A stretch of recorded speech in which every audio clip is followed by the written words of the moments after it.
Awakening from cryosleep was about as glamorous as my training had suggested, which is to say, miserable. Muscle and bone ground together like rusted gears in a medley of complaint as my body twitched itself back to life. I was awake, but my senses clearly weren't convinced. Strange noises, almost resembling speech, drifted around me, probably an auditory hallucination caused by the long hibernating period I'd just undergone. What wasn't entirely familiar to me, however, was the strange piercing sensation in the middle of my chest. Slowly prying open my crusted shut eyes, the first thing I noticed was a powerful, stinging white light boring into them.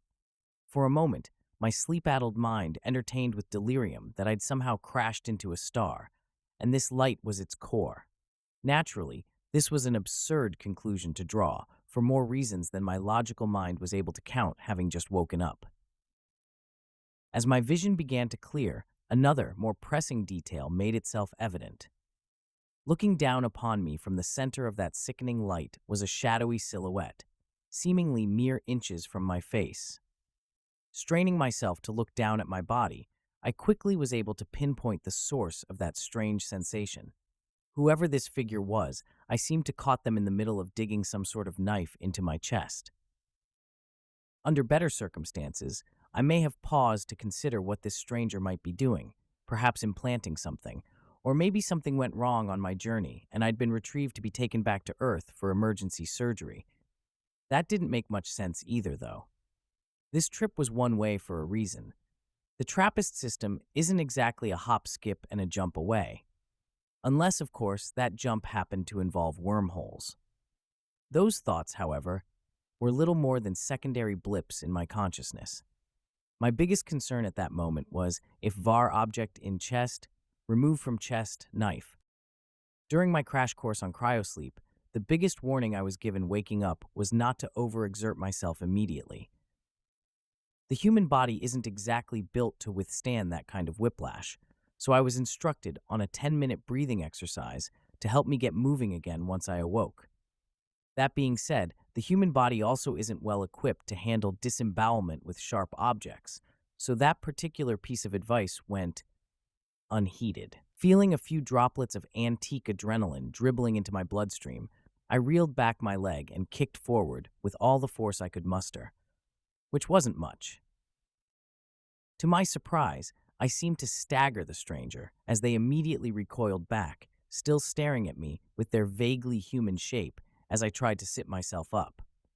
However, as it turned out, that advice on not going full throttle so early after waking up was much more important than you'd think. Instantly, my senses flickered and faded as I felt consciousness lurching once more into nothingness, leaving me entirely at my attacker's mercy. Waking up on the floor of my exploration pod, right next to the cryosleep bay, and completely unaware of how I got there, was a strange feeling to say the least.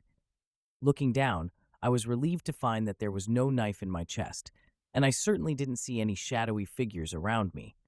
What I did feel was an intense pang of unbridled hunger. Cryogenics slows down metabolism, but doesn't completely eliminate it, so most of my muscle and fat was gone. All just hallucinations, I concluded bluntly to myself. Time to get to work. Soft, gentle glowing illuminated my familiar surroundings. Beside my cryo bay was a short hall leading to the other 3 rooms of the ship, the engine room, my bedroom, and the storage unit. Those, in conjunction with the bridge where I lay, composed a total area no larger than an okay-ish apartment. Staggering down the hall to the storage unit, I pushed open its door to find lining the shelves a generous quantity of nutrient packets, essentially little applesauce pouches chock full of calories, designed to sustain me for a day on just one. So after greedily sucking down 3 of those, I may not have looked it at that point, but I was a tad chubby before hibernating, and my body missed having available fat stores, and chugging a nice 6 bottles of water, I began my triumphant limping, for whatever reason, my leg was sort of hurt, back to the main bridge, where I retrieved from a smaller cold storage locker an almost comically large syringe. I always hated needles, but that was just one more fear I'd had to get over to do this mission. NASA needed someone who could not only work this ship, but also take readings on the exoplanets here. They also needed someone who wouldn't go batshit insane after a long period of isolation. Fortunately for them, I never valued sanity all that highly in the first place, so they were able to get their candidate. Placing the needle into my arm and pressing down the plunger, I almost immediately felt the specialized CRISPR viruses getting to work on my genome, rewriting those pesky hibernation genes that would surely slow me down if left to fester and replacing them with the usual human ones. Or maybe that feeling was the copious amounts of stimulant meant to shock my body into operating properly.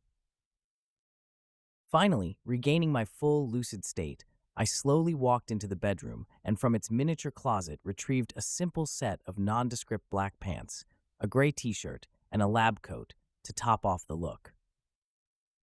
Assuming my most faux confident stride to the bridge computer, I briefly sifted past the psychological evaluation portion required to turn on the instruments and began accessing the recorded database. These records, they don't make any sense. The TRAPPIST system is under 50 light-years away. My exploration vessel is designed to move at a top speed of 0.77 c, 77% the speed of light. As such, it was expected that I would reach my destination and begin recording in only about 65 years. However, looking at the most recent radio signals from Earth, which was my sole indicator of distance, the most recent one was over a century ago. The cogs in my head turned sluggishly as I struggled to comprehend just how badly we'd messed up. This radio message was sent by our broadcasting satellite 114 years ago. That means I'm 114 light-years away, and we overshot it by over twice the planned distance. Feeling the nerves beginning to build up within myself, I reluctantly clicked upon the message to see what it said. We are gathered here today to celebrate and mourn the loss of Andrew Mallix, the brilliant mind forever lost to space when 60 years ago today, an unknown navigation failure resulted in his transport, the UNS Destiny, going drastically off course. We at UNSA will never forget the bravery and spirit of our past explorers. From our beloved home planet Earth to the sprouting colony in Proxima Centauri, we owe our thanks to those who always seek to take the next step, even at their own risk. Thank you. 174 years. That was how long I'd been frozen for. The notion echoed endlessly through my mind as I contemplated what the speaker had said. Whence, United Nations Space Agency, I'd bet. Guess we finally did a merger. Hearing about a colony in Proxima Centauri was a relief, at the very least. It meant that even if something happened to Earth and Mars, I didn't have to trouble myself much with the idea of humanity having somehow wiped itself out. No amount of petty hoping, however, could override the new sense of dread I felt. Lost in space as the result of a failed exploration. Sure, the hydroponics bay and oxygen recyclers would ensure my survival, but without anything to do out in space, I was little more than debris, mere cosmic junk floating through an endless void. Morbid curiosity soon took over as I found myself inexplicably drawn to the opaque black window in front of the computer. Typing in a few commands, I watched as the obscuring haze intended to protect me from harsh starlight faded away to reveal behind it the endless void in which I'd found myself. However, what I saw through the window was not some endless black void of space. In fact, looking down over the rows upon rows of strange-looking craft, it almost looked like I was in some sort of hangar bay. Thank you for watching. Like, share and subscribe for more original content. New chapters and standalone stories uploaded weekly.